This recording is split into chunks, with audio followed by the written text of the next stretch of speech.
I got fired for releasing Google Client for Salesforce because it was too good to be true. Well, apparently, we never learn from our mistakes because the next release is right here.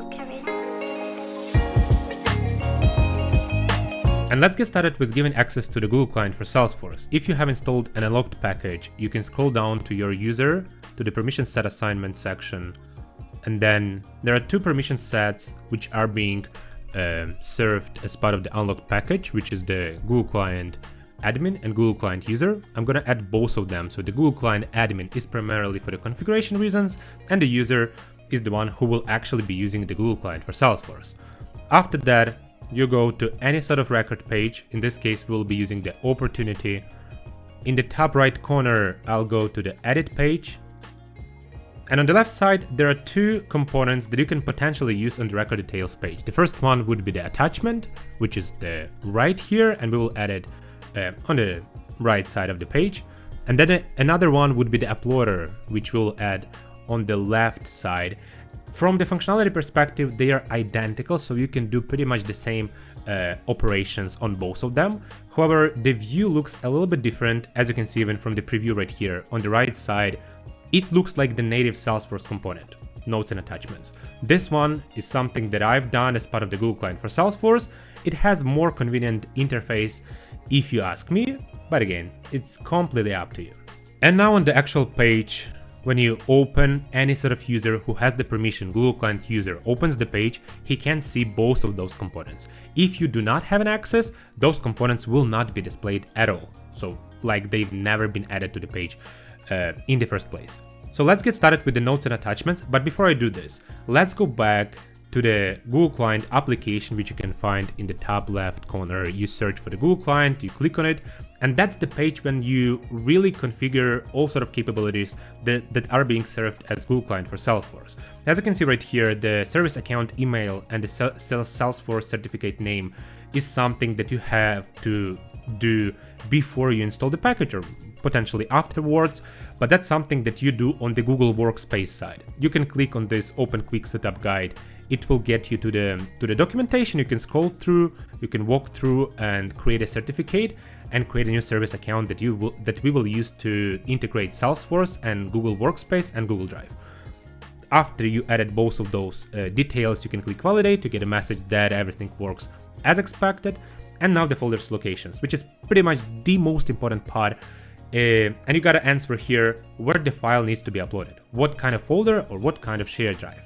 For that, in this particular case, I have none. So I go to the shared drive, right click, new shared drive, let's call it test for now.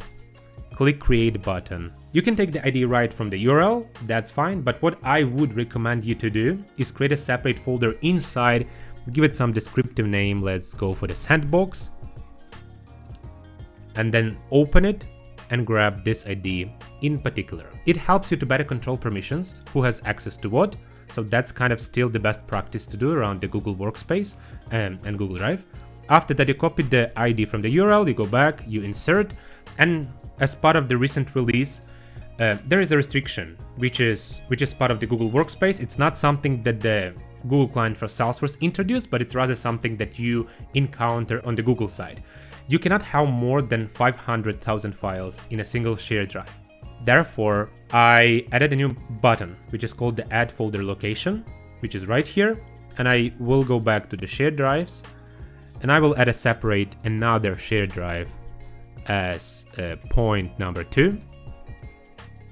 And what will happen in this configuration is that if the first location exceeds all the available files, so you cannot upload anything anymore, instead of having any downtime that the users are not able to upload a file, what the Google Client for Salesforce will do is switch to the folder location number 2 automatically. So from the user perspective, it will still be working as expected, and you will have a new log created in the analytics tabs saying that the location number 1 has been exceeded, and you gotta do something about it.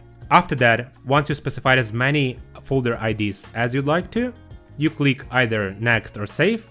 I'll go next because I want to specify the folder structure as well. That's something that's been around for a long time.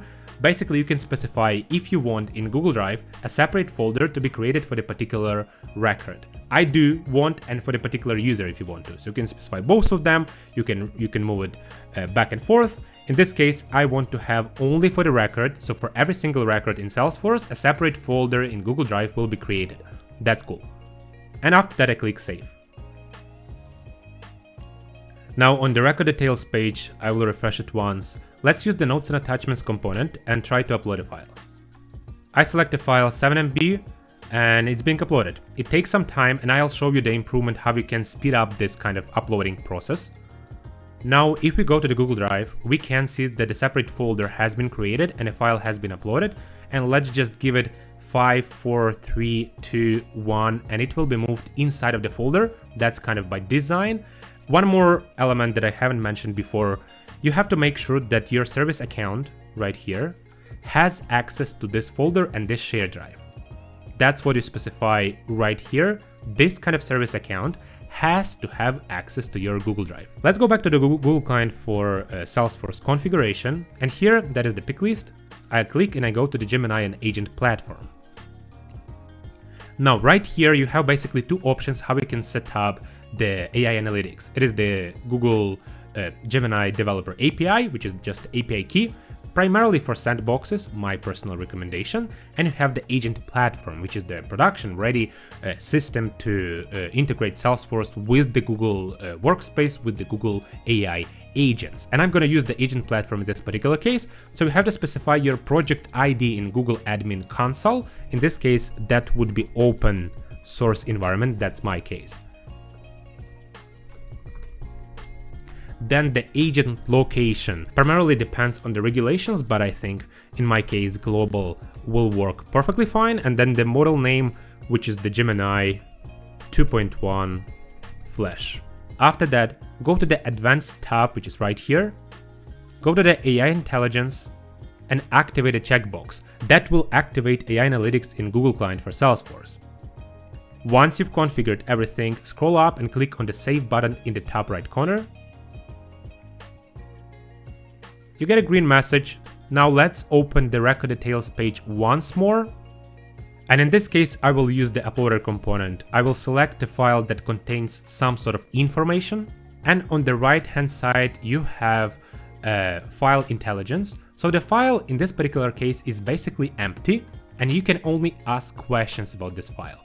If the file were to have any sort of content, you would get in this file intelligence on the right hand side all sort of summary of what this document is about, and you can ask questions. In this case, the reason I added it here is because it's not really empty, so it has a certain content inside of this document.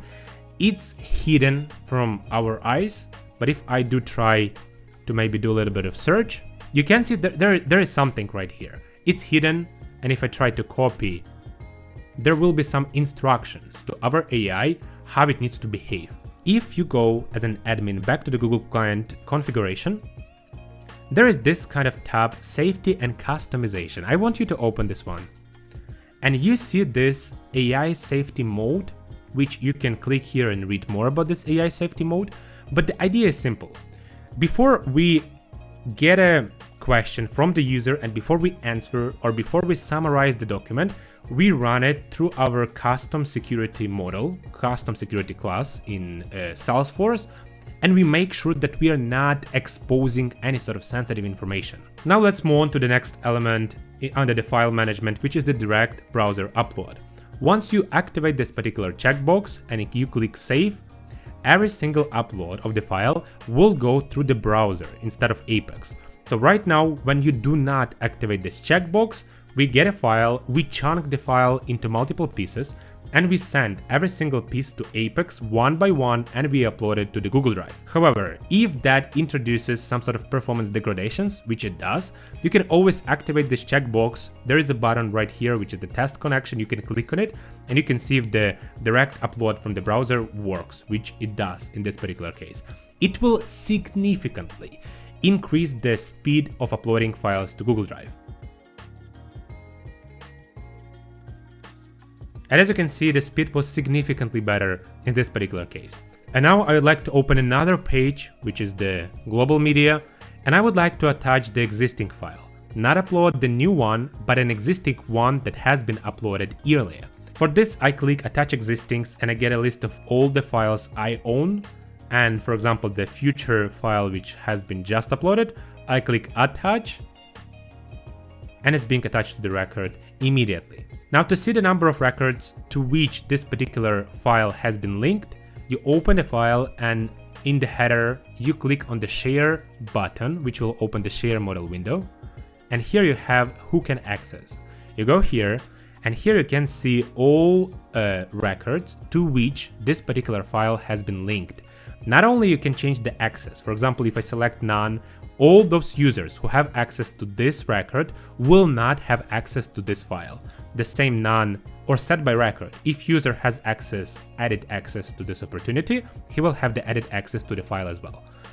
But also I can remove the link from a particular place. I can also activate the customer access, which by default is off. So all those files are not visible to your Experience Cloud users. If you want to make them visible, you activate this checkbox.